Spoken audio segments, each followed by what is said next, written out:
to another Teacher Talk session tonight. Tonight we are going to have our 124th session and with different educator from different part of the world. And tonight our guest is an English teacher and teacher trainer, Marcela Cecilia Danowski.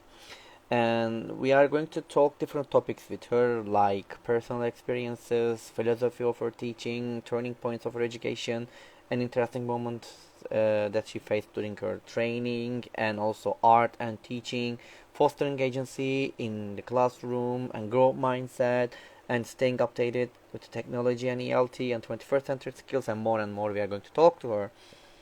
And let me invite her, then we are going to start. We are going to talk all these topics with her. It's very hot day in Turkey. There she is. Hello, Hello, Marcela. hello. Hello, It's everybody. it's nice to see you. Hello. And it's great to see you, Marcela. And I would like to My say thank you very pleasure. much for accepting my invitation to for Teacher Talks and for the 124th session. It's going to be a Thank really you. fruitful Thank you for session with you. inviting me. It's a pleasure, Oh, an honor uh, to be here, really. it's great. It's great. That's our yes. Thank you very much. And let's if you're ready, we can start because we are all busy, and so maybe it's better to start. Okay. So are you Absolutely. ready? More than ready. All Here we right. go. Perfect. So I know about you, Marcela, but maybe our followers would like to know about you. So can you tell us about yourself, please, and a bit about your experiences too? Absolutely. Well, first of all, hello, everybody. I'm Marcela Cecilia Danowski. I live here in Tigre, which is in the northern area of Buenos Aires, Argentina. I've been teaching English for more than 2 decades now. Can you believe it? My Wow. goodness. Wow. I'm 38. I started when I was very young. I was actually Uh-huh. 15 years old, obviously without the teaching degree. I was Wow. just Mm-hmm. simply helping my neighbors and friends with English, obviously. And and back then, at that time, I was not really interested in teaching. I was more Uh-huh. into business administration and law, nothing related to teaching English. But well, I think that the moment finally came and teaching just simply stole my heart. And I never looked back.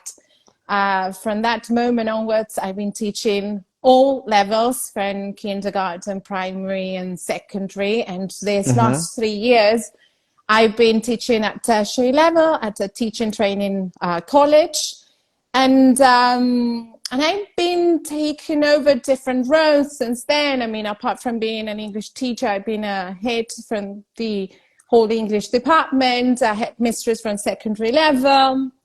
I'm super interested as well in international exams. I'm an oral examiner from Cambridge Examinations and Uh-huh. Path.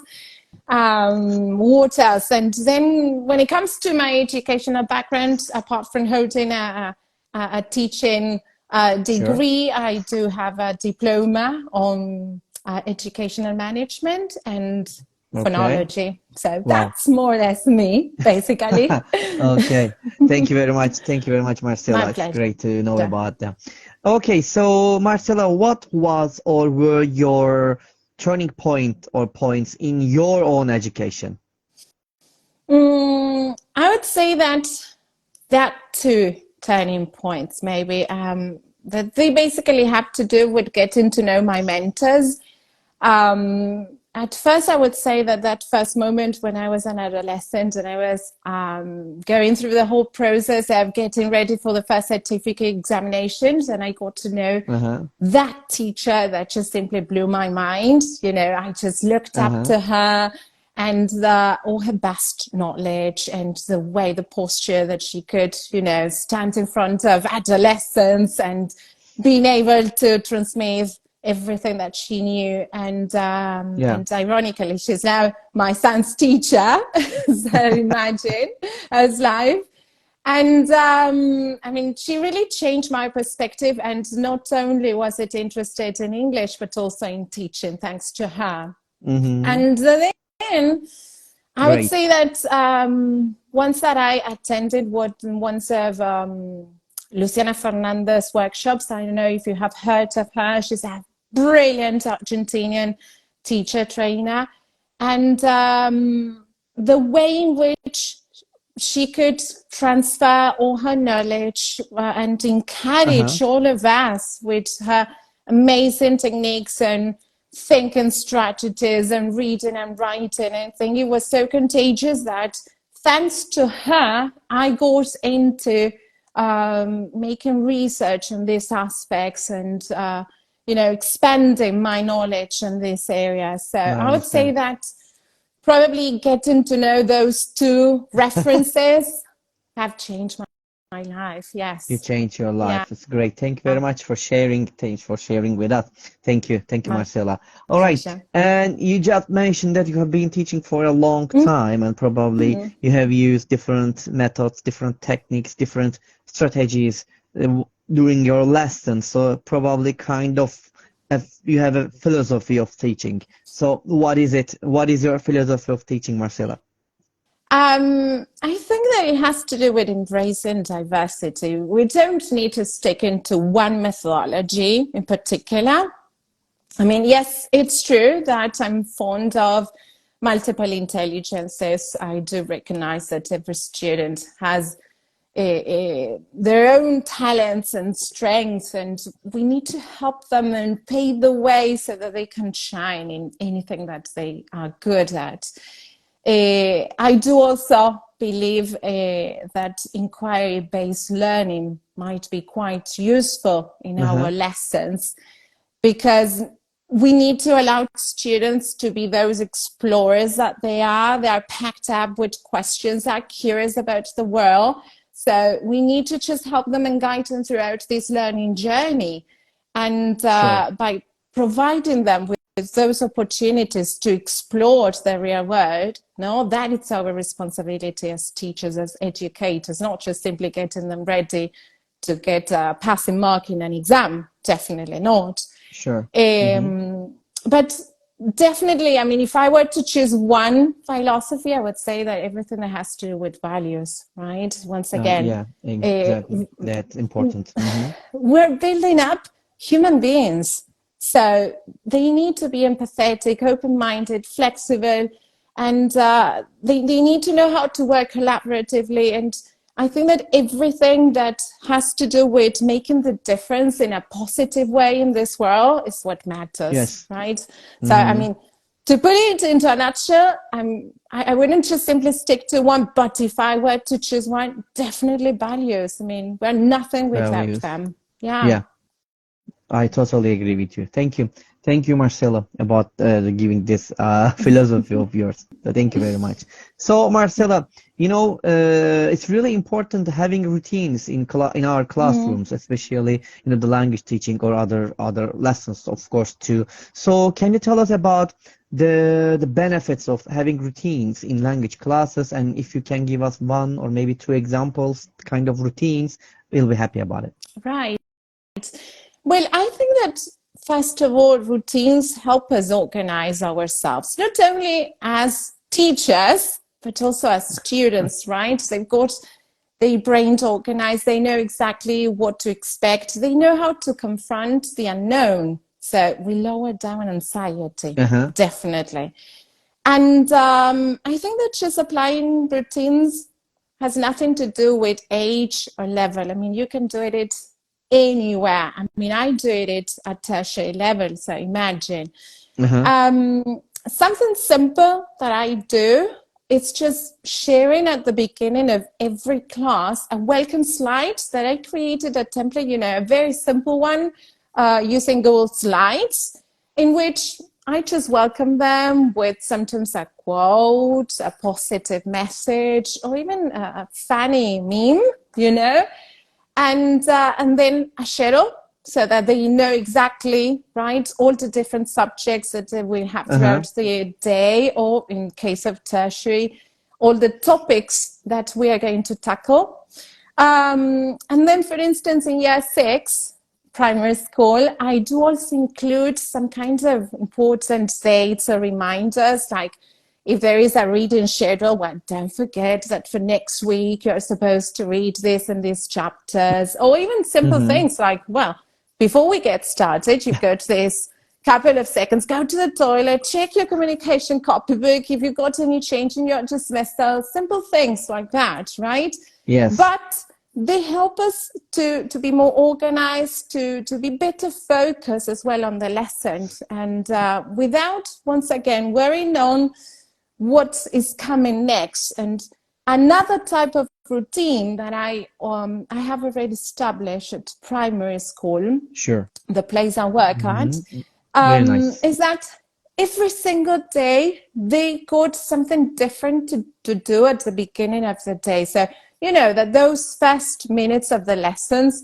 are quite complicated because we might have some late arrivals, they're just chatting, and it takes a couple of seconds to get organized. So they already know that, for instance, on Mondays, it's math time, Wednesday, silent reading project, Fridays, writing, creative writing. So, for instance, let's take Fridays that we got creative writing. So they got a writing journal and they got projected, right, a writing prompt. So they know that basically they come in and they grab their writing journals and there is a writing prompt that for 10 minutes they've got to write a short paragraph. And in that way, no, once again, we're lowering down expectations, we're just calming them down, we're setting the mood for the class to get started.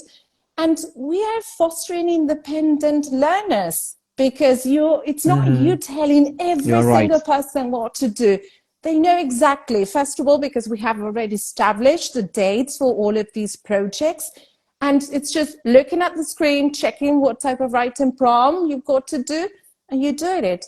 Or silent reading project, for instance. This is a project in which every month they go to read a different book and they present a book report. They grab a book from library, just take it as borrowed, and every week they've got different periods of 10 minutes, right, of silent reading. So once again, at the end of the month, you know that you've got to present your book report. If you haven't gotten it ready, it means that you haven't made good use of that time in class, and therefore you will have to do it at home, like homework. That's not the purpose, right? So once again, it has to do with not only setting the mood, but managing responsibilities, right? Exactly. So they are definitely important. They are really important. Thank you very much for sharing your routines with us. That's really good and very useful routines to share about having with definitely. the students. Really, really very nice. Thank you very much. Let me ask you another questions. And you know that the tech is something related with the technology. You know, the technology is growing every day, not maybe every day, maybe every second it grows. And sometimes it's really difficult to follow it. We are trying, but sometimes we miss lots of things. But how do you stay updated with the latest technology and trends in English language teaching? How do you do that? Well, I think that first of all, thanks to technology, everything is just simply available to us. So we can keep updated very easily. There are plenty of papers and magazines online and for free that you can read. I mean, I'm very fond of reading, so that's basically what I do. And there are plenty of websites and webinars, so I just try to attend those type of events. And nowadays that I'm also delivering some presentations, I really benefit from those instances. But everything has to do with collaboration. I mean, the only possible way to keep yourself updated is basically by sharing. The power of sharing, of getting from the other some techniques that they have already applied and maybe you can adapt to your classrooms. I mean, it's the best possible way. It's trial and error, definitely. and adapting things and checking whether that works to you or not. But it's true that we are lifelong learners and we're constantly seeking for the latest things. So I would suggest you just keep yourself updated by reading, by checking on the different platforms, what your colleagues are sharing. And nowadays there is a fantastic online community and we all collaborate to that, luckily. Exactly. Thank you. Thank you very much, Marcela. It's really nice the information you gave us. Thank you. Really useful about the following the latest technology and staying updated. Thank you. All right. So when you think about another question, when you think Mhm. about your training sessions, Marcela, probably you have done it so far and some presentations and etc. What was or were the most interesting situation or situations that you faced? Um, I think that every presentation and session, it's a different adventure, really. And it's quite complicated for me, especially because I'm very shy. So it was getting out of my comfort zone, right?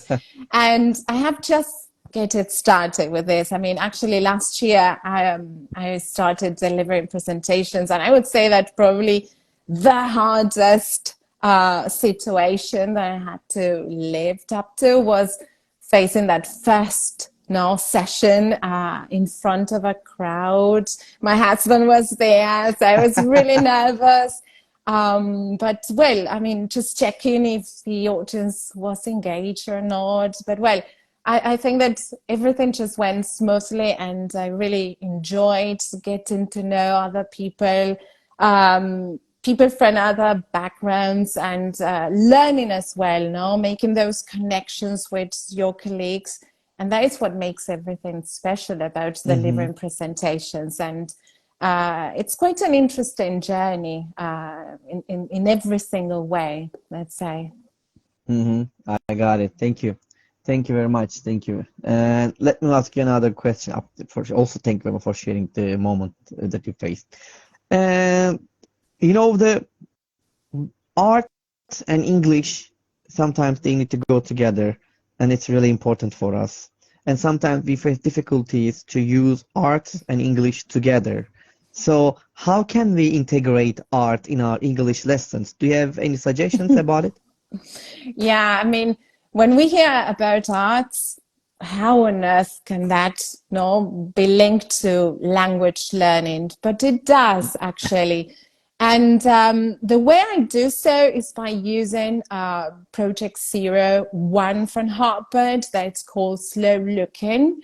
And I heard about it through one of Luciana Uh-huh. Fernandez's workshop, and it's just changed my perspective. So, for instance, the typical thing that we do during literature classes, we start by working with the cover now from the book. And well, what can you see? What do you think the book is going to be about? And we start predicting and so on and so forth.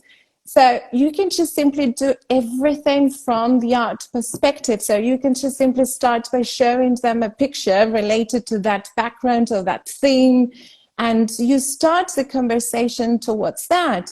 Or if you just simply want to work on language aspects, no, you Uh-huh. want to work on parts of speech or writing, the same can be done towards a piece of art, because slow looking has to do with observation, with um, paying close detail to colors, details, emotions, and you can even think of what's the story behind that piece of art, and you can get them to write something, or even get them out of the box and do something creative like a collage. I don't know, even their poems. So there are plenty of things that you can just do with art. There are plenty of activities like enumerating all the things. For instance, enumerate all the objects, all the feelings, all the actions, and you work on parts of speech, right? And make sure that nobody repeats any of those elements. So it has to do as well, right, with Sure. critical thinking, Mm-hmm. with creative thinking, and paying detail, no, paying a kind eye on detail. And it's really fascinating, the things that just simply come out through slow looking. I Uh-huh. mean, it's something that we need to give it a try. And maybe we're scared because we think of, well, I have nothing to do with art. I mean, I have no idea how on earth I may get started. And it's just simply by Googling. I mean, you don't have to be an expert on art. Just simply Uh-huh. Google, no, a famous picture on this chair or on this topic, and there are plenty of options. And then there is also a kind of, I wouldn't say an application, but there is some kind of tool from Google that you can create your art gallery, if I'm not mistaken, and therefore you can just store them there. That means to say that next year you don't have to keep on looking for the same piece of art. You just got them stored there. Yeah, it's quite simple. I got it. Thank you. Thank you very much, Marcela. All right, so let's move to another question. You know, the communication and interaction is really important things for our students, or for us also, among the students in our classes. So how do you encourage and foster effective communication and interaction among students in our classes? What can you suggest to us? Well, I believe that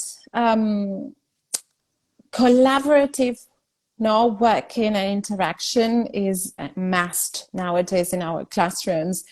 And it is kind of difficult to deal with these skills because students are not keen on speaking. I mean, it's not something that just comes up naturally.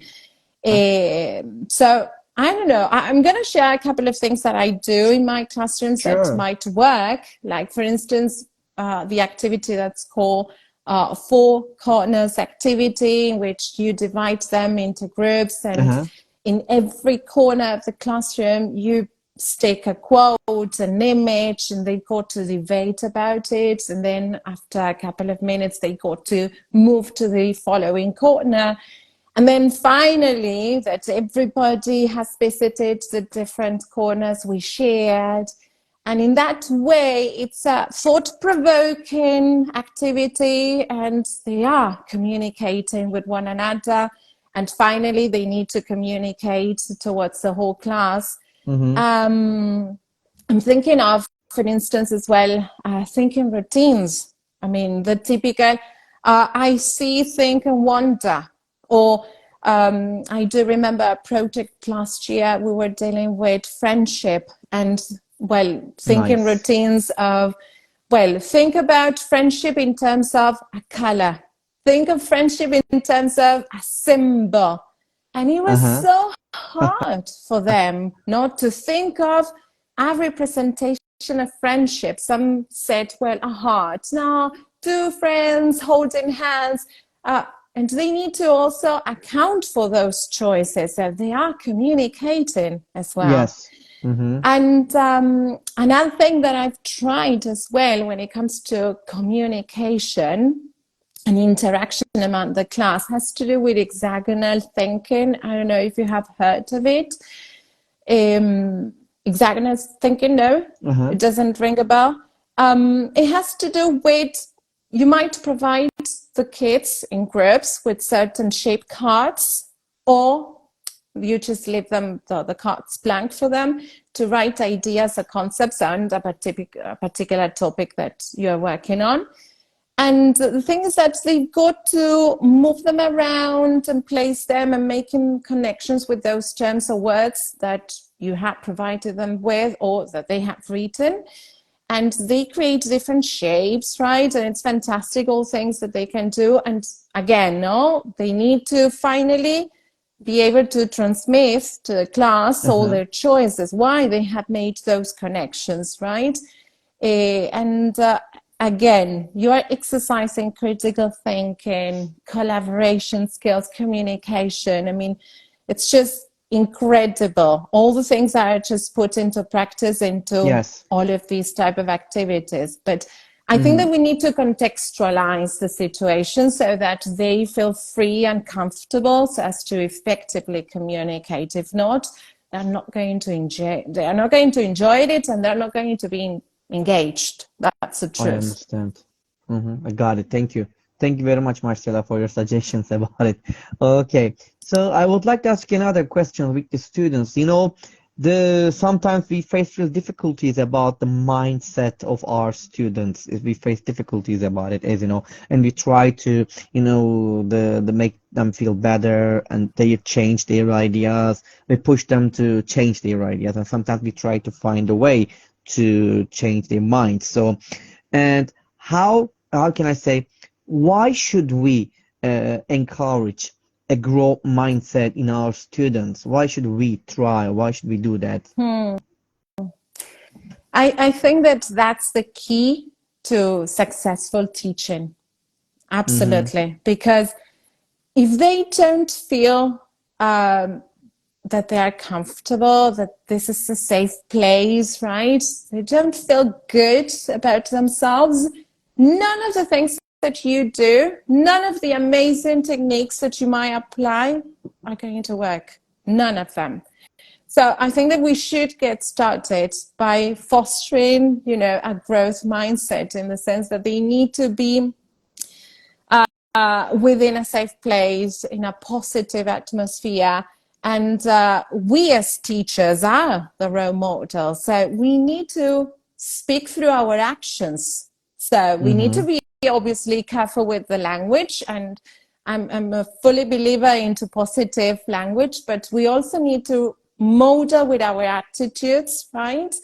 um I love the power of the yet, no, as Yeah, well. No, exactly. it's like, well, you cannot do this, but you cannot do it yet. So Yes, let's exactly. try That's to cool. foster that as well. No, you will get there eventually. Not yet, but you will. So Exactly. it's like planting that seed of learning in our students that will remain there for a lifetime. And not only in the aspect of education at school, but for life. I mean, this is something that will help them to be confident enough to be able to confront life in Uh-huh. the real world. I see. Okay. Thank you very much. Thank you very much, Marcela. Okay, so Marcela, let me ask you another questions. You know that we are 21st century skills are really important for language classrooms, and we are actually we are trying to apply. We are trying to use them in our classrooms and teach to our students. Mm-hmm. So, but why? What is the reason? Why do we have to teach the 21st century skills in the classrooms, and how successful we are about it? Or when you think about your classrooms or your country, are you successful about it? Wow, what a question. Um, let's begin by saying that 21st century skills are a must. No, in the same way that we need to work on values, that we need to work on positive mindset, we need to get our students ready Uh-huh. for facing real world, right? And I think that, I know, working collaboratively, being flexible, open-minded, creative, those are skills that they need in real life just to get an ordinary job, Uh-huh. right? They Mm-hmm. need to be able to work with another person, to get to an agreement, to be open-minded, to be able to think out of the box, to be creative, to know how to handle technological proficiency in this digital world. So in order to be able to adapt to all the requirements that real life has, we need to include certain types of activities that Uh-huh. may guide students to exercise all of these skills. And how positive or successful we are right now, I think that we have evolved. No, I want to be positive in the sense that first we had to change our mindset. No, we had to move from that teacher center class, and we had to understand that that was not actually what our students needed. So I think Got that it. we have paved the way, and luckily we are way much more conscious that this is a need in our classrooms, and we are constantly trying to make use of all of these ideas and new techniques and methodology, and we're trying to change our classrooms. And I think that we are actually evolving into something Uh-huh. positive. Obviously, it's not an overnight change. It's true. I mean, it takes some time, but I'm quite positive that Definitely we are takes on the right time. Mm-hmm. track. We Mm-hmm. are on the right track. We have changed a lot and for the better. So I see. I think that It's great. we are doing a good job. No, Oh, like teachers, it is wonderful. quite hard. I know. Wonderful. It's great to hear that. If you're in a good track, if you believe that you're in a good way, so keep doing it. Yeah, Okay, thank you. absolutely. Thank you. Thank you, Marcela. Let me ask you another question. By the way, time flies, you know. There's just a couple questions left, Marcela. Let me ask you another question, which is like, Marcela, how do you see yourself in 10 years? Will you still be a teacher or are you gonna try another job? Oh, no, no, no, definitely not. I envision myself as a lifelong learner, and teaching is just simply my passion. And it just brings me so much joy and fulfillment that I cannot envision myself doing anything else. I mean, probably I may have my aspiration in the future of writing my own book and sharing all of these practices and ideas, but I wouldn't say that I would go for another job or another profession. I mean, it has to do with being committed to sharing your knowledge and your love towards education, and that it's something that cannot change. Yeah. I see. Thank you. Thank you very much, Marcela. Okay. And then let me ask you another question, which is, the Marcela, there is sometimes that we really think ourselves and we can say that, oh, I wish I could have that power, that superpower, so I can, or I could do that easily, or I want to do that, but I can't do it because I don't have that power to do it. So when you think about your classrooms, okay, let's think about your classrooms, not the life, but if you could have one superpower to use in the classroom, what would it be and how would it help you?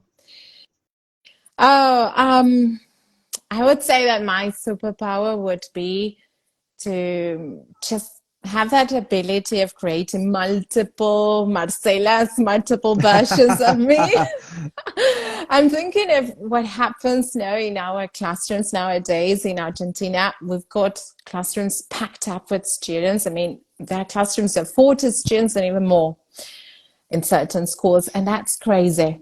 And I think that providing me with the possibility of having multiple versions of myself will give me the chance of, well, one Marcela will be teaching, the other one will be correcting, another version of myself planning, and then a couple of me's, walking around and doing some personalized teaching, because we do need that. There is a Definitely. variety of Yes, levels exactly. and needs within the classroom. So that would be just a dream come true. Yeah, I would love to. Yeah, a game changer, definitely. Yeah, definitely nice. It's really great. It's a nice superpower, like the cloning Marcella. Lots of Marcellas around. Absolutely. Yeah, Please, we need that. Yeah, yeah, for I see. sure. Wonderful. I hope you do that in the future Why one day. not? One day with Yeah, artificial maybe. intelligence, who Yeah, knows? can be. Yeah, you are right. Exactly. Okay, so let me move to another question, Marcela. Marcela, think that our session finished and you go outside the house and find a lottery ticket, ends up with $10 million. What would you do? Wow. You celebrate Eh, first. absolutely. I will be super happy and feel, I would say that it would be a dream come true, and I would have the possibility of traveling around the world. But as a teacher, it's like a must. I need to go and get to visit those typical places from England. I don't know. It's like I have never been there, but it's so fascinating to watch and listen to that rich history and literature and the culture now that England has. So I think that I have to visit those iconic places as a teacher of English. I mean, it's a must. How come? So I've never been there. So I would probably say that I would kind of spend half of the money visiting England. And then there are a couple of books in my wishing list that I would also like to buy. And you know that nowadays here in Argentina, with the foreign currency, it's quite expensive getting books from abroad. Yeah, So I would definitely use the other half to buying everything that I need, all the latest material that it's there and it's just perfect. waiting for me. Wonderful, wonderful. You're gonna use the money for good things. Thank you. It's really nice. Absolutely. Thank you. Thank you very much, Marcela. All right, so by the way, yes, the time flies, and definitely, and I'm gonna ask you my last question, Marcela, and the Okay. difficult one. Really, are you ready for the last one? Okay. Yes, I am. Okay, wonderful. Yes, here is it. What is your motto? Oh, I don't know if I've got one specific motto, but what I always say my students is that they got to give the best version of themselves.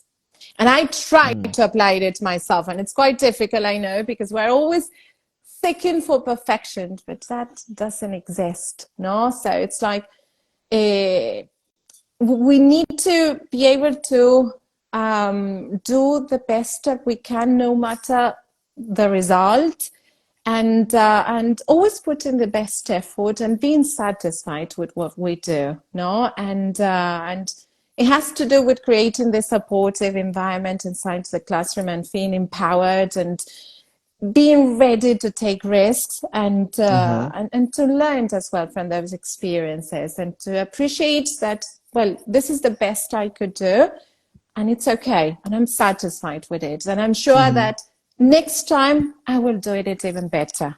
So pushing myself to the limit, but being grateful for that path, for that journey, no, and not just simply focusing on the result. Uh-huh, I see. Thank you. Thank you very much for your My motto, pleasure. Marcela. Thank you very much. Okay, so that's all my question, Marcela, and about by my side. So, and before ending our last sessions, would you like to add anything else? I would say that I invite all the teachers to foster agency in our students. No, like in order to round up, I think that Sure. sometimes Mm-hmm. we're seeking for students who are autonomous, right? And we got to go beyond. So my invitation would be to foster agency. And what do I mean with that? We want students to do something with all that knowledge. Uh-huh. So it's not just simply packing them with everything that we teach them, but we want them to do something with that and to be agents of change. So my invitation is to provide students within the classroom with that moment, that space for them to feel comfortable, to be the ones making the choices, for being themselves, asking questions, no, taking an active role and being agents into different types of projects that might have an impact in the world, in the community, in the school, in the Yeah, classroom, no matter wonderful. where, right? But Sure.